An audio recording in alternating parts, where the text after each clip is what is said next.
की बात कर रहे हैं, अपने जायज हकूक की बात कर रहे हैं, और हमें ना तो जब भी हम जलसा करने की बात करते हैं हमें जलसे की इजाजत नहीं मिलती, जब भी हम ह्यूमन प्रोटेस्ट की बात करते हैं हमें इजाजत नहीं मिलती, और जब हम अदालतों में इंसाफ के लिए जाते हैं तो ना हमें अदालतों से इंसाफ मिल रहा है और ना ही असेंबली का वो फ्लोर, उसका जो पार्लियामान का तकद्दुस है, नहीं उसका इस मुल्क में कोई एहतराम रह गया है। अब हमारे पास क्या चॉइस है? हमारे पास एक ही चॉइस है, इस जलसे की इजाजत ना मिले तो हम जाके प्रोटेस्ट करके अपना एक बयानिया दें। अब तो भाई ये नहीं बैठेंगे, भाई नहीं बैठेंगे, छोड़ दो इस बात को,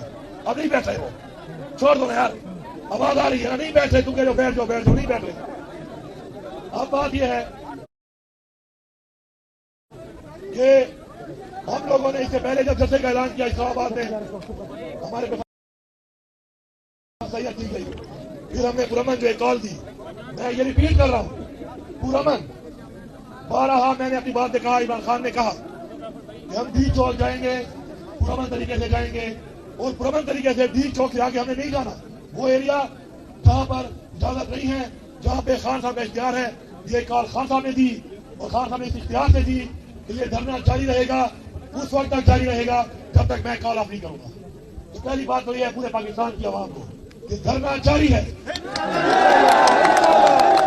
अपनी उन डिमांडों के साथ जिंदाबाद जिंदाबाद।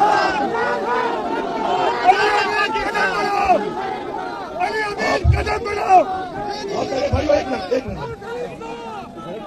मेरे भाइयों सोचो, ये बात को समझो कि ये धरना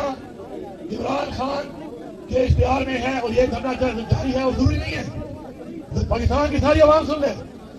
जरूरी नहीं है कि हर वक्त धरने के अंदर आवाम हो। इन्होंने लोगों को गोलियां मारी, हमारे इस वक्त सैकड़ों लोग शहीद कर दिए गए, हमारे